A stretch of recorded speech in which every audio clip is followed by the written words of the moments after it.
ఒకవైపున మన సమస్యలను వినేందుకు మన తరపున మనకు ఎటువంటి సమస్యలు ఉన్నాయి అని చెప్పి మా తరపున కూడా ఒక చట్టసభలో ఒక ప్రతినిధి మా తరపు నుంచి కూడా ఉండాలి. అలా ఉంటే మా సమస్యలు కూడా గవర్నమెంట్ దృష్టికి తీసుకొని పోగలుగుతాము. తద్వారా గవర్నమెంట్ దగ్గర నుంచి సానుకూల స్పందన మాకు వస్తుంది అని మీరు అడిగిన రిక్వెస్ట్కు మొట్టమొదటి ప్రభుత్వం అనుకుంటా అది మన వైఎస్ఆర్ కాంగ్రెస్ పార్టీ ప్రభుత్వం అని చెప్తా ఉన్నా.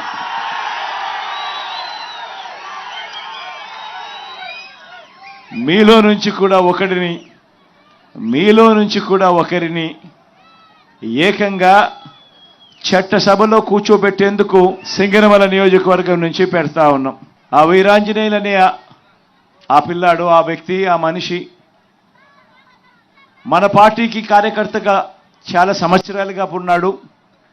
ఉంటూనే తాను ఎంఏ చదివి ఎంఏతోనూ కూడా చదువు సరిపెట్టకుండా ఏకంగా ఎంఏ ఎకనామిక్స్ ఆ తర్వాత బీఈడి కూడా పూర్తి చేసిన పరిస్థితిలో ఆ క్యాండిడేట్ ఉన్నాడు.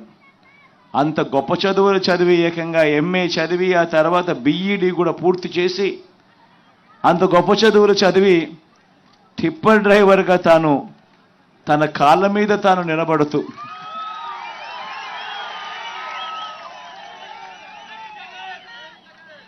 అటువంటి వ్యక్తిని ఎవరైనా కూడా అప్రిషియేట్ చేయాల్సింది పోయి ఎవరైనా కూడా భుజం తట్టి శబాష్ అని చెప్పి అనాల్సింది పోయి కారణం ఏంటంటే తాను ఉద్యోగం రావడం లేదు అని చెప్పి తాను బాధపడాల. చంద్రబాబు నాయుడు గారి హయాంలో తనకు ఉద్యోగం దొరక్కపోయినా కూడా తాను బాధపడలా. తాను టిప్పర్ డ్రైవర్గా అయినా సరే తన కుటుంబాన్ని పోషించుకునేందుకు ఎటువంటి ఇబ్బంది కూడా పడుకోకుండా తన కుటుంబాన్ని పోషించడం మొదలుపెట్టాడు. అటువంటి వీరాంజనేయులను చంద్రబాబు నాయుడు గారి హయాంలో ఎంఏ చదివి బీఈడి చదివి టిప్పర్ డ్రైవర్గా తన జీవితం కొనసాగుతూ ఉన్న ఆ వీరాంజనేయులను మన ప్రభుత్వం వచ్చిన తర్వాత ఏకంగా ఎమ్మెల్యే టికెట్ ఇచ్చి ఈ రోజు నిలబెడతా ఉన్నాం మీ అందరి ప్రతినిధిగా.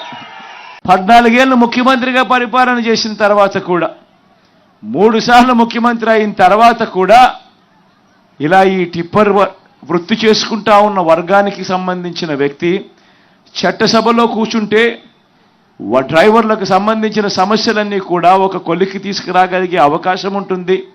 వాళ్ళు పడతా ఉన్న ఇబ్బందులు కూడా ప్రభుత్వం దృష్టికి తీసుకొచ్చే కార్యక్రమం ఎఫెక్టివ్గా చేయగలుగుతారు అని తెలిసి ఉండి కూడా అవహేళన చేస్తూ ఇదే పెద్ద మనిషి చంద్రబాబు నాయుడు గారు ఏమన్నారు, జగను ఒక టిప్పర్ డ్రైవర్కు సీట్ ఇచ్చాడు అని చెప్పి ఇలా చూపించాడు. అవహేళన చేస్తూ అంతటితో కూడా ఆగిపోకుండా టిప్పర్ డ్రైవర్ అనేసరికే చాలు ఏలుముద్రగాడు అని చెప్పి కూడా అనేశారు చంద్రబాబు నాయుడు. నేను అడుగుతా ఉన్నా ఇదే చంద్రబాబు నాయుడు గారిని, అవునయ్యా జగన్ టిప్పర్ డ్రైవర్కే సీట్ ఇచ్చాడు,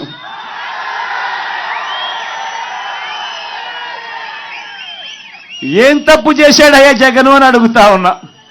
నువ్వు అవహేళన చేసేందుకు ఏం తప్పు చేశాడు అని అడుగుతా ఉన్నా. నిజంగా నువ్వు చెయ్యలేని పని, నువ్వు కోట్లు డబ్బులున్న పెత్తందారులకు నువ్వు టికెట్లు ఇచ్చావు. నేను ఒక సామాన్యుడికి ఒక పేదవాడికి పార్టీ తరఫున నిలబెడిచ్చి టికెట్ ఇచ్చి గెలిపించే కార్యక్రమం నేను చేస్తా ఉన్నా. నిజంగా నీకు నాకు ఉన్న తేడా ఇది చంద్రబాబు.